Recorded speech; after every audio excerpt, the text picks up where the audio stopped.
అంతరాయతిమిరోపశాంతయే శాంతపావనమచింత్య వైభవం తం నరం వపుషి కుంజరం ముఖే మన్మహే కిమపి తుందిలం మహః భవసంచితపాపౌఘవిధ్వంసన విచక్షణం విఘ్నాంధకారభాస్వంతం విఘ్నరాజమహం భజే. తాటంకస్తబకత్విషే తనుభృతాం దారిద్ర్యముద్రాద్విషే సంసారాఖ్యతమోముషే పురరిపోర్వామాంకసీమాజుషే కంపాతీరముపేయుషే కవయతాం జిహ్వాకుటీం జగ్ముషే విశ్వత్రాణపుటే పుషే తమోస్తు సతతం తస్మై పరంజ్యోతిషే. నమః శివాభ్యాం నవయౌవనాభ్యాం పరస్పరాశ్లిష్టవపుర్ధరాభ్యాం నగేంద్రకన్యావృషకేతనాభ్యాం నమో నమః శంకరపార్వతీభ్యాం. పరస్పరతపస్సంపత్పలాయిత పరస్పరౌ ప్రపంచమాతాపితరౌ ప్రాంచౌ జాయాపతీస్తుమః. సదాశివసమారంభాం వ్యాసశంకరమధ్యమాం అస్మదాచార్యపర్యంతాం వందే గురుపరంపరాం. శృతిస్మృతిపురాణానామాలయం కరుణాలయం నమామి భగవత్పాదశంకరం లోకశంకరం. శ్రీమాతృస్వరూపమైనటువంటి ఈ విశ్వవ్యాప్తమైన బ్రహ్మ చైతన్యమునకు నమస్కారం. సర్వచైతన్యరూపాం తాం ఆద్యాం విద్యాంచ ధీమహి బుద్ధిం యా నః ప్రచోదయాత్. శ్రీ లలితా సహస్రనామము అనేటటువంటి అపూర్వమైన దివ్యమైన మహత్తరమైన ఒక స్తోత్రాన్ని గురించి పూర్వాపర అవగాహన తెలుసుకుంటూ మనం మాట్లాడుకుంటూ ఉన్నాం. జ్ఞానం యొక్క స్వరూపం మనం తెలుసుకోవాలి. మన శరీరంలో మనకు కళ్ళు, ముక్కు, నోరు, నాలుక, చర్మము, కాళ్ళు, చేతులు ఇలాంటివన్నీ ఉన్నాయి. వీటిలో పనిచేసేదానికి ఉపయోగపడేటటువంటి వాటిని కర్మేంద్రియములు అని అంటారు. జ్ఞానాన్ని కలిగించేటటువంటి వాటిని జ్ఞానేంద్రియములు అని అంటారు. జ్ఞానాన్ని కలిగించడం ఏమిటి అంటే, ఇప్పుడు కన్ను ఉంది. ఒక వస్తువును చూసేటప్పటికీ దాని యొక్క రంగు, రూపు, ఆకారము, దాని యొక్క మంచి చెడ్డలు వాటిని గుర్తించేటట్లుగా అది ప్రవర్తిస్తుంది. జ్ఞానాన్ని కలిగిస్తుంది. ఇది ఫలాని అని మనకు తెలియచేస్తుంది. మనం లోకములో ఏదైనా తెలుసుకోవాలి అంటే మనకు ప్రధానమైనది కన్ను. కన్ను లేకపోతే ఇంకేం అర్థం కాదు అసలు. లేదు తాకి తెలుసుకోవచ్చు, లేదా విని తెలుసుకోవచ్చు. పక్కన ఎక్కడో ఒకటి ఏదో అరుస్తుంది, అరిస్తే అది పిల్ల, కుక్కన మనకు అర్థమైపోతుంది. అంటే వినికిడి ద్వారా కూడా తెలుసుకోవచ్చు. ఇలాగా మన శరీరంలో ఉన్నటువంటి జ్ఞానేంద్రియములు 5 ఉన్నాయి, కర్మేంద్రియములు 5 ఉన్నాయి. అంటే పని చేసేదానికి ఉపయోగపడేటువంటి ఇంద్రియాలు. అంటే ఇవి 5 అవి 5 10 అవుతాయి. అయితే ఇవి వాటికి అవి పని చేయవు. కన్నుంది, నేను ఎక్కడో ఏదో ఆలోచనలో ఉన్నాను, అట్లా చూస్తూ ఉన్నాను. అక్కడ ఏదైనా జరుగుతూ ఉన్నా కూడా నా కన్ను వాటిని గుర్తించదు. ఊరికే గుర్తించినట్టు ఉండిపోతుంది. నా మనస్సు ఆ కన్నుతో సంబంధం పెట్టుకున్నప్పుడు మాత్రం ఇది ఫలాన్ని గుర్తిస్తుంది.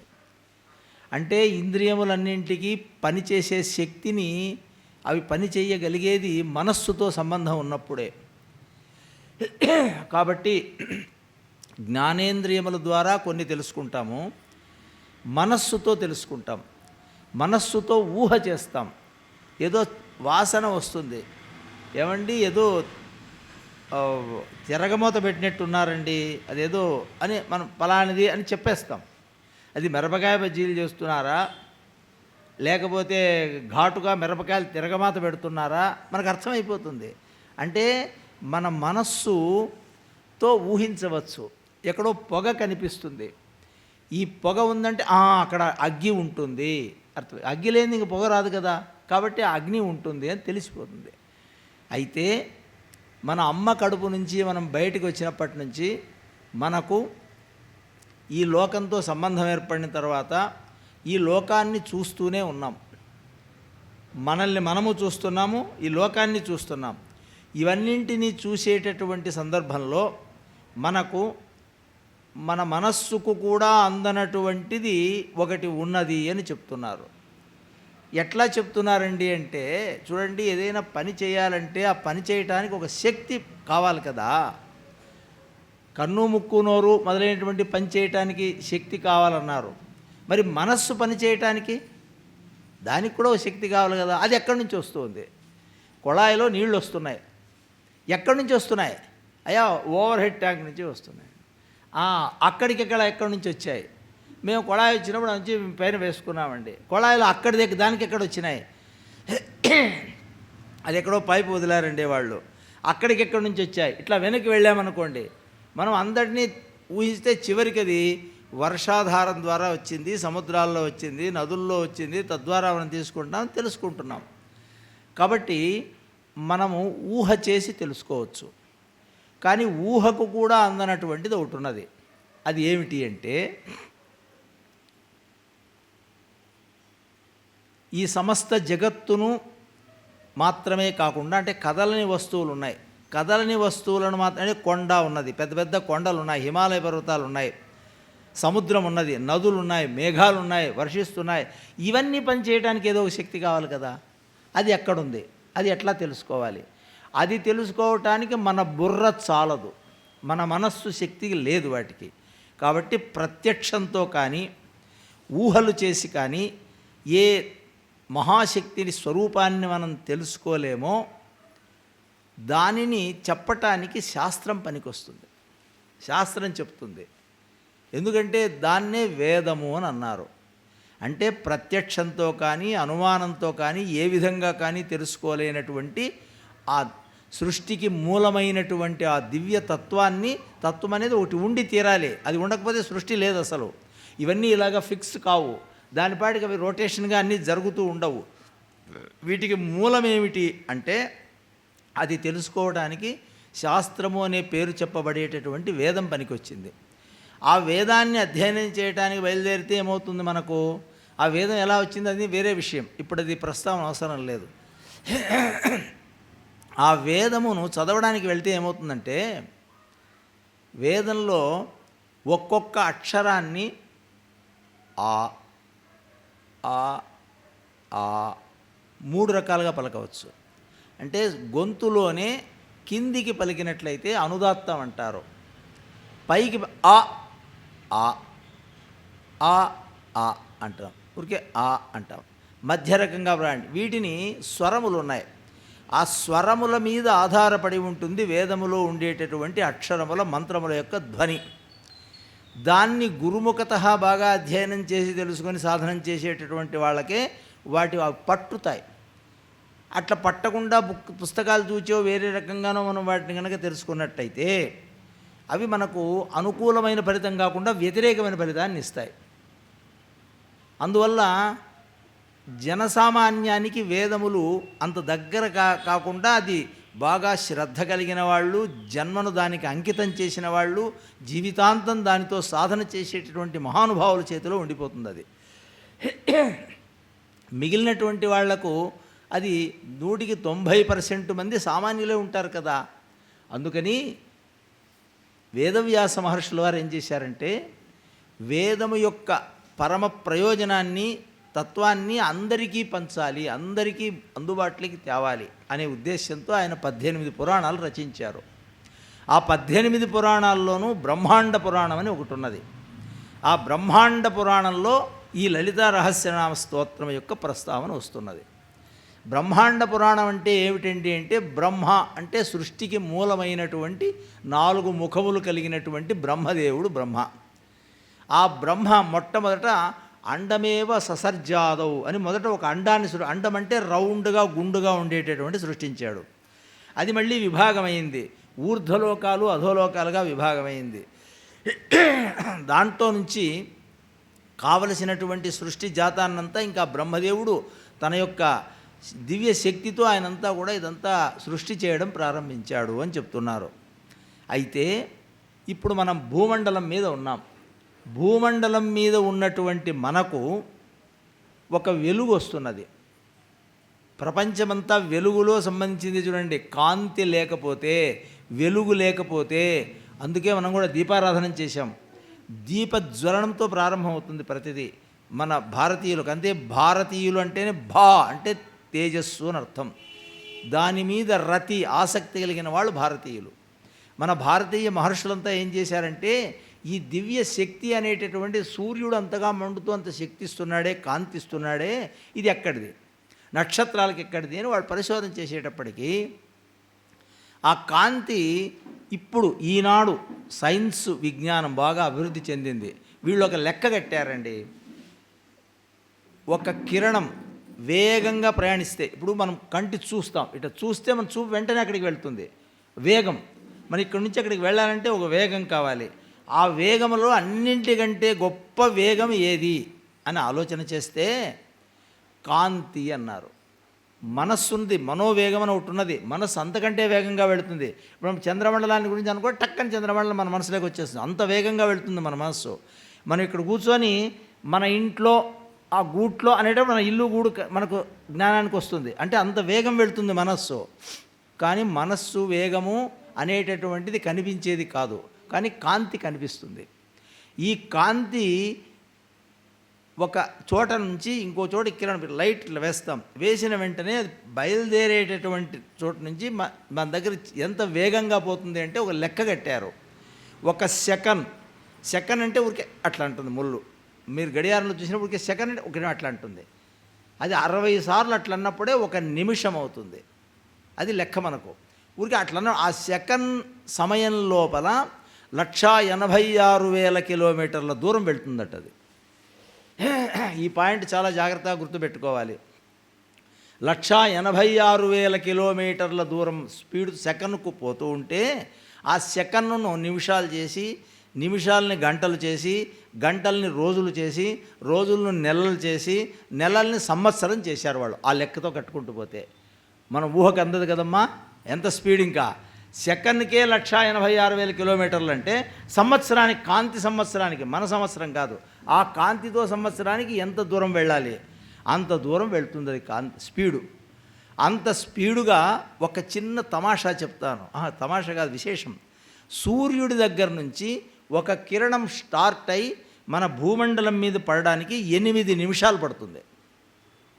సెకన్కు 186,000 కిలోమీటర్ల దూరంతో వచ్చేటువంటి కాంతి వేగంగా వస్తే 8 నిమిషాలు పడుతుందంటే సూర్యుడు ఎంత దూరం ఉన్నాడు. ఆ సూర్యుడు చుట్టూ భూమి, మిగిలినటువంటి గ్రహాలు అన్నీ తిరుగుతూ, ఇదంతటితో మనం లక్షల సంవత్సరాలుగా ఇట్లే జీవిస్తున్నాం, ఇక్కడే పుట్టి పెరుగుతూ ఇదంతా రౌండ్ తిరుగుతున్నది. దీనిని ఒక చిన్నది ఇది ఇటువంటివి కొన్ని వేలు ఉన్నాయట ఒక దాంట్లో, ఒక చోట. ఆ చోటును పాలపుంత అంటారు. ఈరోజు కొంచెం సైన్స్తో సంబంధంగా చెప్తూ ఉంటాను కాబట్టి కొంచెం జాగ్రత్తగా వినాలి. అది ఏమవుతుంది, పాలపుంత అంటే ఏమిటండి అని మీరు అనుకోబోకండి. మనము బాగా చీకటి పడ్డప్పుడు రాత్రిపూట కనుక మిద్దె మీద ఒకసారి ఆకాశం కేసి చూస్తే తెల్లగా పొడుగాటి మేఘము చార ఒకటి కనిపిస్తుంది. దాన్ని పాలపుంత అన్నారు. ఇంగ్లీష్లో మిల్కీ వే అంటారు. అంటే ఆ మిల్కీ వేలో మన సూర్య కుటుంబము మొత్తం, సూర్యుడితో పాటు మన భూమి, నవగ్రహాలు అన్నీ కలిపి ఒక చిన్న ఆవాల గింజంత సన్నగా ఎక్కడో మూలలో దాగింటాయి. అంటే అది ఎంత పెద్దదో ఊహించండి. అంటే ఒక పాలపుంతలో కొన్ని లక్షల కోట్ల నక్షత్రాలు ఉంటాయి. ఒక్కొక్క దానికి ఎంత దూరం ఉంటుంది, సూర్యుడి దగ్గర నుంచి రావడానికి 8 నిమిషాలు పడితే అవి ఎంతెంత దూరం ఉండాలి. అప్పటికి అటువంటి పాలపుంతలు, కొన్ని లక్షల నక్షత్రాలు కలిగినటువంటి అంతంత దూరంతో వ్యాపించినటువంటి నక్షత్ర మండలాలు కొన్ని లక్షలు ఉన్నాయి ఆకాశంలో. మన ఊహకు చాలా ఇబ్బంది అయిపోతుంది. అంత దూరం వెళ్ళటానికి కానీ, చూడటానికి కానీ, ఊహించడానికి కానీ మనకు సాధనాలు లేవు. మన కండ్లు, ముక్కు ఇవన్నీ చేయడానికి సాధ్యం కాదు. అందుకనే విశ్వరూపం చూపించినప్పుడు కృష్ణుడు, అర్జున నీవు నతుమాం శక్యసే ద్రష్టుం అనేనైవ స్వచక్షుష, నీవు ఈ నీ కన్నుతో నన్ను చూడలేవు, నా స్వరూపం నీకు అర్థం కాదు, ఈ విశ్వమంతా నీకు అర్థం కాదు. దివ్యం దదామి తే చక్షు పశ్యమే యోగమైశ్వరం, దివ్యమైన ఒక నేత్ర జ్ఞాన నేత్రం ఒకటి ఇస్తా, అది పెట్టుకో కనిపిస్తుంది అన్నాడు. దాన్ని పెట్టుకొని చూసినప్పటికీ అర్జునుడు గడగడగడగడ వణికిపోయి జ్వరం వచ్చేసింది ఆయనకి. అంటే ఆ పరమాత్మ యొక్క శక్తి ఎంత గొప్పదని చెప్పటానికి ఇవన్నీ చెప్తున్నాను. అంటే ఈ పాలపుంతలు, మిల్కీ వేల్ లాంటివి, కొన్ని లక్షల నక్షత్రాలు కలిగినటువంటి కుటుంబం లాంటివి కొన్ని లక్షలు ఉన్నాయి ఆకాశంలో. అప్పటికి ఆకాశం ఎంత పెద్దదై ఉండాలా? ఆకాశం అంటే స్పేస్, స్థలం ఖాళీ ఉంటే కదండి ఇవన్నీ ఉంటాయి. అంత పెద్ద కలిగినటువంటివన్నీ ఉన్నాయే. అనేక కోటి బ్రహ్మాండ జనని దివ్య విగ్రహ అని అన్నారు. లలితా సహస్రనామంలో మనకు వచ్చింది. ఇటువంటి అనేక కోటి బ్రహ్మాండాల్లో అంతా కూడా వ్యాపించి అన్నింటినీ నిలబెట్టి అన్నింటికీ కాంతిని శక్తిని సప్లై చేస్తూ ఉన్నటువంటి ఆ పవర్ ఇంకెంత గొప్పది కావాలి? మన ఇంటికి వస్తున్న చిన్న కరెంటే పవర్ ముట్టుకుంటే షాక్ కొడుతుంది. ఇక దీన్ని తయారయ్యేటటువంటి డ్యామ్ దగ్గరికి పోయి కరెంటు విద్యుత్తు సరఫరా ప్రారంభం చేయేటటువంటి చోటికి పోతే ఇంకా ఆ పవర్ను మనం చూడలేము అసలు. అటువంటి పవర్ అనేటటువంటి, పవర్ అంటే శక్తి, అటువంటి శక్తులు కొన్ని లక్షలు అమ్మవారి శరీరంలో ఉన్నాయట. ఇది అమ్మవారి యొక్క స్వరూపం. అటువంటి అమ్మను మనం పట్టుకోవడానికి వీలవుతుందా? సాధ్యమయ్యే పని కాదు. అందుకని భగవాన్ వేదవ్యాసుల వారు ఏం చేశారంటే, నాయనలారా అది అనుభవంలో లేనటువంటి పరమ రహస్యమైనటువంటి అమ్మవారి స్వరూపము, దానిని మీకు దగ్గరగా తీసుకొని రా, నీ స్థాయికి వచ్చి నీకు ఉపకారం చేయాలంటే నువ్వు ఈ నామములను పారాయణం చెయ్యి. లలితా సహస్రనామం విను, లలితా సహస్రనామం పారాయణం చెయ్యి. తద్వారా నీకు అంతటి మహాశక్తి కూడా నీ సొంత కన్న తల్లి కంటే ఎక్కువ ప్రేమగా నిన్ను ఆదరిస్తుంది. వాయమ్మా ఇది వీలవుతుందా అంటే ఆ శక్తిని పట్టుకోవడానికి ఇది ఉపాయం. ఆయన ఏవేవో చెప్పారు. అందుకే లలితా సహస్రనామంలో కొన్ని ప్రయోగాలు చెప్పారు. అవి ఏమిటి అంటే, బయట ఉన్నటువంటి కోట్ల కోట్ల కోట్ల కోట్ల మన ఊహకందనంత కోట్ల దూరంలో ఉన్నటువంటి ఇంత వ్యాపించిన మహాశక్తి కూడా మన శరీరంలో ప్రారంభమవుతుంది. ఎక్కడా అన్నాడు? మూలాధారైక నిలయా అన్నారు. అమ్మవారు మన వెన్నెముకకు కింద, సరిగ్గా వెన్నెముక ఇక్కడ ప్రారంభమవుతుందో అక్కడ మూలాధారము అని ఒక ప్లేస్ ఉన్నదట. డాక్టర్స్ దాన్ని కోసి ఆపరేషన్ చేసి మైక్రోస్కోప్లో చూసినా కనిపించదు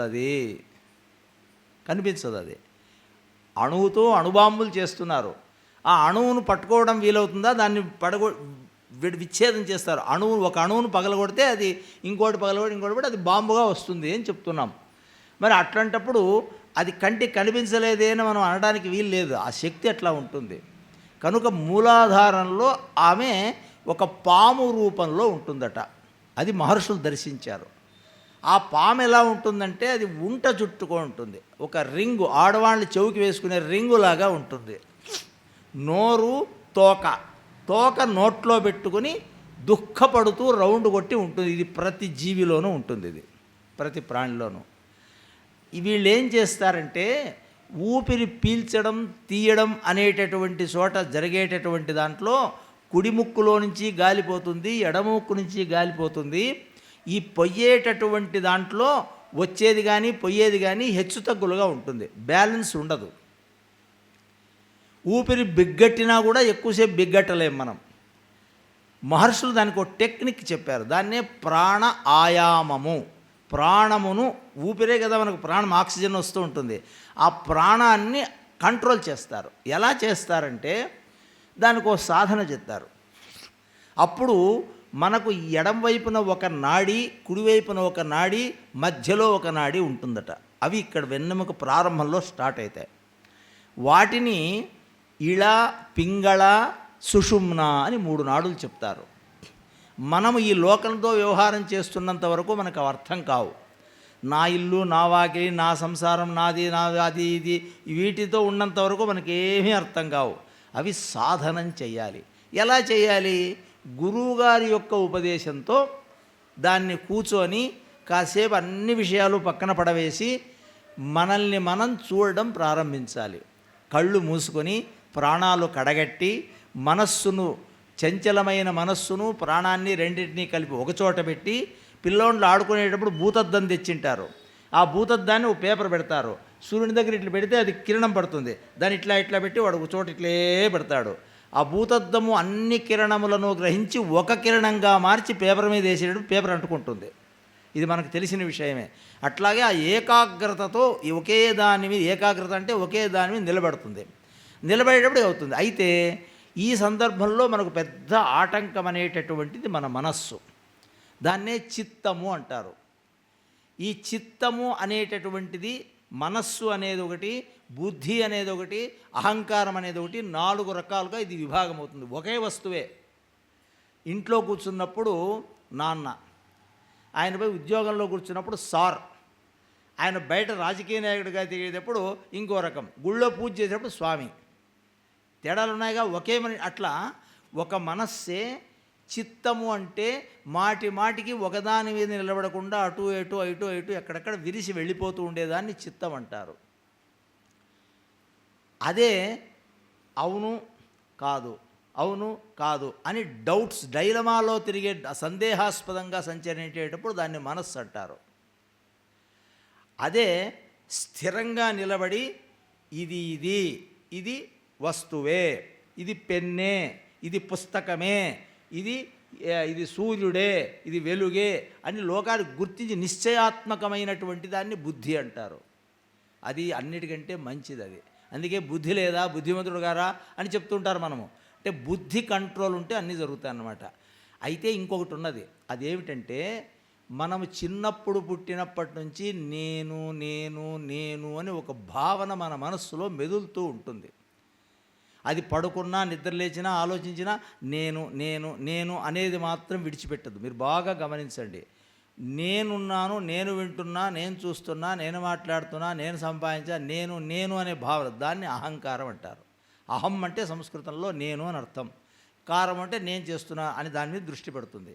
ఈ 4 రకాలుగా ఉండేటటువంటి దాన్ని వాళ్ళు బుద్ధి దగ్గరికి తెచ్చిపెట్టి ఆ బుద్ధిని ప్రేరేపణం చేస్తారు. మనం కదా పెసరపప్పు, బెల్లము, యాలక్కులు, పాలు, నెయ్యి అన్నింటినీ ఒకచోట చేర్చి పాయసం ఎలా తయారు చేస్తామో అట్లా ఇవన్నీ ఒక చోటికి పెట్టుకుంటారు వాళ్ళు. ఆ మనస్సును మనస్సును క్లీన్ చేస్తే తప్ప ఇంకోటి కాదు. అందుకే నాయన దేవుణ్ణి పూజించే చిత్తశుద్ధితో చేయండి రా అంటారు. చిత్తశుద్ధి లేని శివపూజ లేలరా అని చెప్పడానికి కారణం అదే. అంటే చిత్తం అనేటటువంటిది ఆడుతుంది. ఎందుకు ఆడుతుంది అని పెద్ద ప్రశ్న. ఇది ఎవరు వేసిండారు మీకు? ఇంతకు ఎందుకండి మనసు అట్లా ఆడుతుంది? దానికి ఏం పని పాట లేదా? ఊరికి నోరు మూసుకొని పడి ఉండొచ్చు కదా అని మనం అడగచ్చు. దానికి కారణం ఒకటి ఉన్నది. అదేమిటో తెలుసిన? మనము ఇంతకు మునుపు చేసినటువంటి పనులు, తిన్నటువంటి తిండి, చూసిన దృశ్యాలు, ఆలోచించిన ఆలోచనలు, మన కర్మలు అవన్నీ కలిపి అవి వెళ్ళిపోయి ఉంటాయి.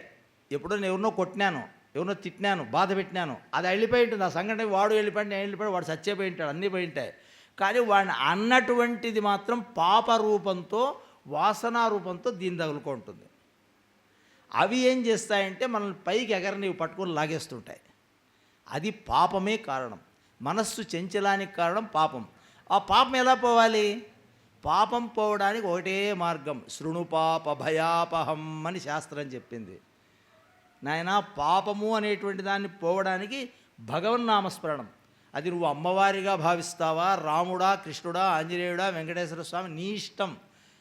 మన సనాతన ధర్మంలో మనకు ఒక పెద్ద ఎగ్జంప్షన్ ఏమంటే, మనకు బుద్ధి పుట్టినటువంటి దేవతను మనము ఏ విధంగానైనా ఉపాసన చేయవచ్చు. ఆ దేవతను నామోచ్చారణం రామ రామ శ్రీరామ్ జయరామ్ శ్రీరామ్ జయరామ్ అంటూ అంటూ అంటూ అంటూ ఉంటే పాపం కరిగిపోవడం ప్రారంభిస్తూ వస్తుంది. అప్పుడు చిత్తం శుద్ధి అవుతుంది. కనుక ముందు జపం చేయమన్నాడు. జపం చేయడానికి ఆధారం ఏం కావాలి? నామము. అదే సహస్రనామము. కాదండి, నేను చెప్తా, మీరు మళ్ళీ కన్ఫ్యూషన్ కాకర్లే. నేనేం చెప్తున్నా నాకు జ్ఞాపకం ఉన్నది. సహస్రనామము అని అన్నారే, నామము అంటే పేరు కదా. పేరుకు అమ్మవారికి ఏం సంబంధం? అమ్మవారే మాకు కావాలంటుంటే అమ్మవారి పేరు ఇస్తున్నారు మీరు. మేము నేరుగా గుళ్ళేకి పోయి అమ్మవారిని నెత్తి మీద పడి అమ్మవారిని కౌగిలించుకుని అమ్మవారి దగ్గర మమేకం కావాలని మేమనుకుంటుంటే మీరు నామము నామము అంటున్నారు. మీరు నామము వీరంటే కాదు నాయన. అసలు రహస్యం ఏమిటంటే నామము అనేటటువంటిది అమ్మవారి యొక్క స్వరూపమే.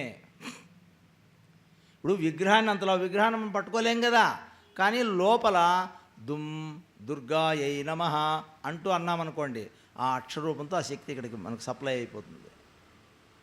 అందువల్లనే నామము అనేటటువంటి దాన్ని అమ్మవారికి తేడా లేదు. కనుకనే అటువంటి నామములు చాలా వచ్చాయి. అవి 1000 నామములుగా సెలెక్ట్ చేసుకున్నారు వాళ్ళు. ఎవరు ఏమిటి అనేది ఇప్పుడు చెప్పబోతూ ఉన్నాను. ఇప్పుడు మనం ఎంతవరకు వచ్చామంటే, ఒక చిత్త బుద్ధి అనేటటువంటి దాన్ని చిత్తం శుద్ధి చేసుకొని ఒక చోట నిలబెట్టినప్పుడు, ప్రాణమును మనస్సును ఒక చోట కలిపినప్పుడు ఒక శక్తి ఆవిర్భవిస్తుంది, పవర్ తయారవుతుంది. మామూలుగా విడివిడిగా ఉంటే ఏం శక్తి రాదు, అది కలిపిన వెంటనే శక్తి వస్తుంది.